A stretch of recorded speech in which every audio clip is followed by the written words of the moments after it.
जय हिंद दोस्तों, स्वागत है आप सबका शार्प स्टेपर कम्युनिटी में। So we were discussing cabinet ministers और कुछ टेक्निकल प्रॉब्लम की वजह से वो वीडियो बीच में ही कट हो गया था। सो हम स्टार्ट करेंगे उसको वहीं से ही। इसके अलावा देखिए हम साइंस डिस्कस कर रहे हैं और केमिस्ट्री ऑलमोस्ट अब अपने लास्ट चैप्टर की तरफ है और उसके बाद बायोलॉजी स्टार्ट हो जाएगा। और इन सब के अलावा आपके पास 4 कंप्लीट प्लेलिस्ट भी हैं जो स्टैटिक घटना चक्र की हैं, history, economics, ecology and geography. और करंट अफेयर्स में आई दृष्टि घटना चक्र करंट अफेयर्स भी अवेलेबल है। तो ये सारी 5 प्लेलिस्ट हैं आपके लिए, 2 रनिंग प्लेलिस्ट हैं अभी घटना चक्र की, स्टैटिक की। सो इतना भी हम डिस्कस कर रहे हैं, ठीक है। चलिए तो स्टार्ट करते हैं। क्वेश्चन नंबर 22 तक हमने कर लिया था। सो क्वेश्चन नंबर 23 से हम स्टार्ट करते हैं। In India, a minister who is not a member of either house of the parliament will cease to be a minister after. तो देखिए पहले भी हमने डिस्कस किया है कि अगर आप कहीं के मेंबर नहीं भी हैं किसी भी हाउस के, तो भी आप मिनिस्टर बन सकते हैं। शर्त यह है कि अगले 6 महीने में आपको अपनी मेजॉरिटी प्रूव करनी होगी। तो आपको किसी ना किसी हाउस में आपको चुन के आना है, ठीक है। सो 6 महीने तक आप रह सकते हैं। अगर 6 महीने के बाद नहीं चुने गए तो फिर आपको सीज कर दिया जाएगा, आपको हटा दिया जाएगा। Next question, which of the following statement is not true regarding the Parliament of India? Constitution provides for a parliamentary form of government. ठीक है.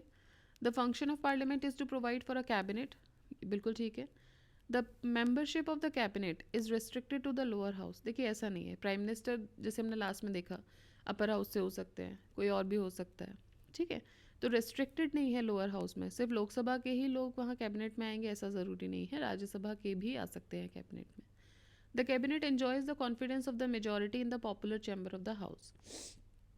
ये बात सही है, ठीक है, क्योंकि नो कॉन्फिडेंस मोशन वगैरह ये लोकसभा के जो चीज़ें जो यूज़ करते हैं वो इधर होती हैं लोअर हाउस में। A person who is not a member of either house can also become a member of the cabinet, but he cannot continue as minister for more than 6 months unless he secure a seat in either house of parliament, that is Lok Sabha और राज्य सभा, ठीक है। The Council of Ministers is collectively responsible. Next question. The Council of Ministers is collectively responsible to the House of the People under a constitutional obligation as per Article 75 Clause 3, as per Article 74 Clause 3. So 1, 2, 3 will be the answer. So according to Article 75 Clause 3, the Indian Constitution, the Council of Ministers shall be collectively responsible to the Lok Sabha. ये constitutional obligation है। Article 74 clause 3 does not exist in the constitution of India. Therefore statement 1, 2, 3 correct हो जाते हैं। Option B correct answer है। Council of ministers responsible to, तो president, prime minister, speaker, parliament. देखिए अगर आप council of minister as such देखेंगे तो कलेक्टिवली लोकसभा के लिए रिस्पॉन्सिबल होते हैं, लेकिन लोकसभा बिकॉज ऑप्शंस में नहीं है तो नियरेस्ट ऑप्शन इसमें हो जाएगा parliament. Next, to whom is the council of minister responsible? Again parliament ही होगा क्योंकि नियरेस्ट ऑप्शन पार्लियामेंट है। देखिए लोकसभा के लिए होते हैं बट स्पीकर ऑफ लोकसभा के लिए नहीं होते हैं responsible. So speaker of Lok Sabha, Rajya Sabha ये सब नहीं होगा। नियरेस्ट ऑप्शन में अगर पार्लियामेंट है तो फिर पार्लियामेंट ही कंपैरेटिवली हो सकता है। Next question, the council of minister is collectively responsible to which of the following? Again देखिए वही हो रहा है, इसमें लोकसभा दिया हुआ है स्पेसिफिकली तो आंसर हो जाएगा Lok Sabha. Next, the prime minister of India is responsible to whom? The prime minister of India is responsible to Lok Sabha. Article 75 Clause 3 of Indian Constitution, the Council of Ministers including the Prime Minister shall be collectively responsible to the House of the People, that is Lok Sabha. Which of the following is not correct? Which of the following is not a correct situation arising after the resignation of Council of Ministers? President rule will be reimposed. ये correct situation नहीं है, ये पूछ रहे हैं which of the following is not a correct situation arising after the resignation of council of minister. तो council of minister अगर resign कर देते हैं तो इनमें से कौन सी सिचुएशन अराइज नहीं होगी? तो प्रेसिडेंट रूल अचानक से काउंसिल ऑफ मिनिस्टर के हटते ही रिज़ाइन करते ही लग जाएगा, ये सही नहीं है। The president will ask to continue till alternative arrangement, ये हो सकता है कि कैबिनेट को बोले कि भाई जब तक ऑल्टरनेटिव अरेंजमेंट नहीं होता है तब तक आप कंटिन्यू करें. ऑल्टरनेटिव अरेंजमेंट का मतलब है अर्लीस्ट पॉसिबल जनरल इलेक्शन, जो कि होगा और फिर नई गवर्नमेंट बनेगी. Outgoing council of ministers may have had charge till the formation of new government, तो जब तक नई गवर्नमेंट नहीं बनती है तब तक वो जो आउटगोइंग काउंसिल ऑफ मिनिस्टर हैं जिन्होंने रिज़ाइन किया है वो चार्ज में रह सकते हैं. Union council of minister is collectively responsible to, तो नेक्स्ट क्वेश्चन पूछ रहे हैं कि union council of minister, again same ही क्वेश्चन है जो ऊपर थे कि only to Lok Sabha, article 75 clause 3. Next question, consider the following statements in the context of Indian constitution. Union council of minister shall be collectively responsible to Lok Sabha. ठीक है. Union minister shall hold office during the pleasure of prime minister. देखिए pleasure of prime minister जैसी कोई चीज़ नहीं है. Prime minister is already appointed by president. ठीक है, तो प्रेसिडेंट के प्लेजर्स होते हैं अलग अलग, लेकिन प्राइम मिनिस्टर का नहीं है. प्राइम मिनिस्टर ऑलरेडी एक एमपी के तौर पे चुन के आते हैं, फिर उनमें से out of all those MPs एक प्राइम मिनिस्टर अपॉइंट होते हैं जो कि प्रेसिडेंट करते हैं. सो यूनियन मिनिस्टर्स जो हैं they shall not hold the office during the pleasure of the prime minister. तो सिर्फ एक ही स्टेटमेंट इसमें करेक्ट होगा. Consider the following statement. The council of minister in the center shall be collectively responsible to the parliament. देखिए collectively responsible specifically किसके लिए होते हैं, लोकसभा के लिए होते हैं. Union minister shall hold office during the pleasure of the president of India. ठीक है. The prime minister shall communicate to president about the proposals for legislation. ये भी ठीक है. तो 2 और 3 सही है. स्टेटमेंट 1 इनकरेक्ट है. According to article 75 clause 3 of the constitution, council of minister collectively responsible है लोकसभा के लिए, not the parliament. Statement 2 is correct according to article 75 clause 2. Minister hold the office during the pleasure of the president. Statement 3 भी correct है, as article 78 clause A provides that it shall be the duty of prime minister to communicate the president all the decision of the council of ministers related to administration of the affairs of union and proposals for legislation. ठीक है. Next question, ये किस में दिया हुआ है, ये दिया हुआ है आर्टिकल 78A में, कम्युनिकेट करने वाली बात. देन कलेक्टिवली जो प्लेजर ऑफ द प्रेसिडेंट पे रहेंगे वो किस में दिया हुआ है, 75 क्लॉज 2 में, और कलेक्टिवली रिस्पॉन्सिबल होते हैं लोकसभा के लिए, ये है 75 क्लॉज 3 में. Which of the following is not explicitly stated in the constitution of India but followed as a convention. इनमें से क्या कॉन्स्टिट्यूशन में एक्सप्लिसिटली बताया नहीं गया है लेकिन उसको कन्वेंशन के तौर पे फॉलो करते हैं. The finance minister is to be a member of lower house. ठीक है. The prime minister has to resign if he loses the majority in the lower house. ये बिल्कुल सही है. अगर मेजॉरिटी लूज़ कर देते हैं प्राइम मिनिस्टर तो उनको रिज़ाइन करना पड़ेगा. हालांकि ये एक्सप्लिसिटली कहीं भी नहीं लिखा हुआ है, लेकिन आर्टिकल 75 क्लॉज 3 में लिखा हुआ है कि वो हेड होते हैं काउंसिल ऑफ मिनिस्टर्स के, तो they will sail and sink together. ठीक है. सो कलेक्टिवली रिस्पॉन्सिबल होते हैं, therefore they have, he or she has to resign. All the parts of India are to be represented in the council of ministers. In the event of both the president and the vice president demitting office simultaneously before the end of the tenure, speaker of lower house of the parliament will officiate as president. नहीं, CJI करते हैं. ठीक है. तो इसमें से जो second statement है वो this is the correct answer, because conventionally इनको रिज़ाइन करना होगा, ऑल्दो कॉन्स्टिट्यूशन में ये चीज़ नहीं लिखी हुई है explicitly. So after losing the majority in the lower house the prime minister has to resign. This is not explicitly mentioned in the constitution, but conventionally he resigns as he is the head of the council of ministers which is collectively responsible to the house of the people according to article 75 clause 3. Which of the following motions the council of ministers in India can move? So council of ministers move कर सकते हैं confidence motion. The council of ministers in India can move confidence motion. A motion of no confidence can be introduced only in Lok Sabha, the lower house of the Parliament, the government brings motion of confidence in Lok Sabha where it has to prove confidence or support of a majority in the House of the People, that is Lok Sabha.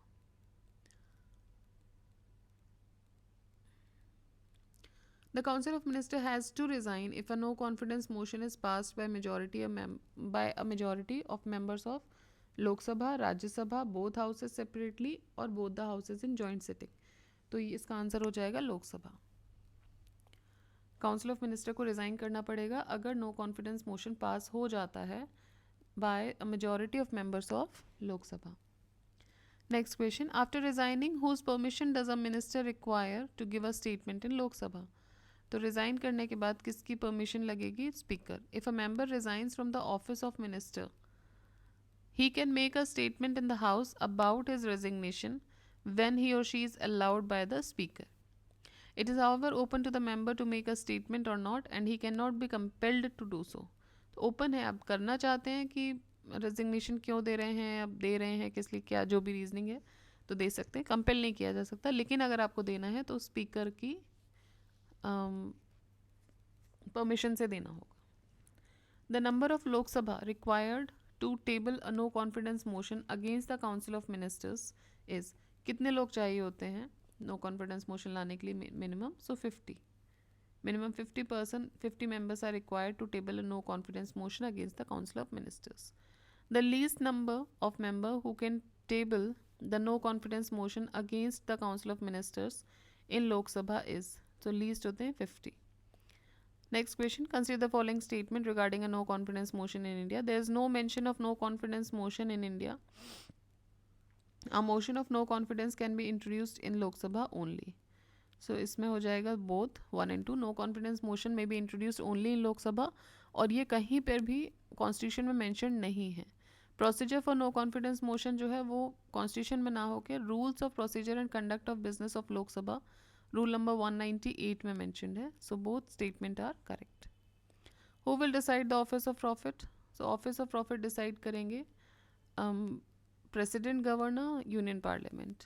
तो देखिए analysis 1 ये बोलता है कि जो office of profit है it is decided by the union parliament for the union under article 102 sub clause 1 sub clause A and by the state legislature for the states under article 191 clause 1 sub clause A.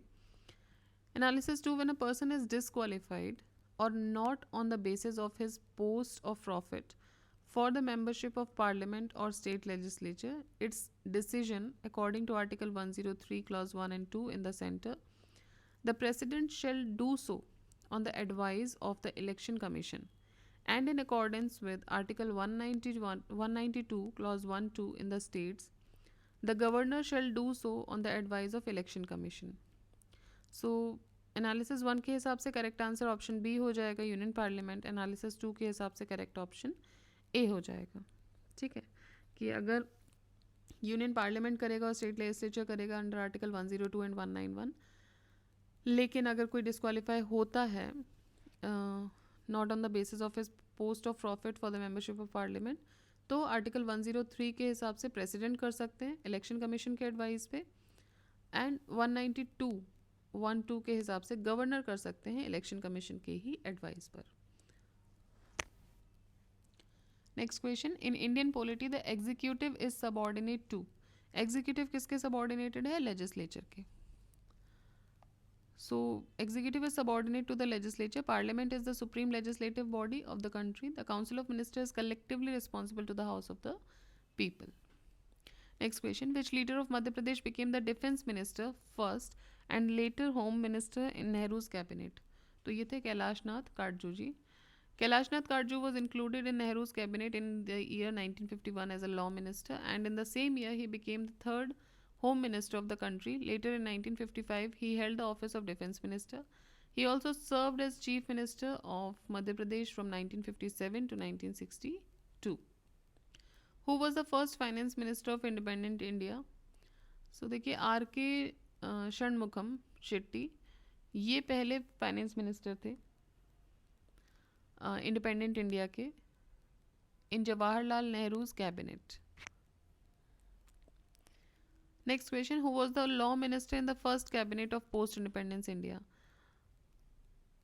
Law minister in the first cabinet of post independence India was Dr. B.R. Ambedkar. India, while independence India, while Jogendra Nath Mandal was a law minister in the interim government. तो अगर interim government की बात करेंगे तो law minister रहेंगे जोगेंद्र नाथ मंडल, और post independence की बात करेंगे तो doctor B R Ambedkar. Which of the following terms does not appear in the Constitution of India?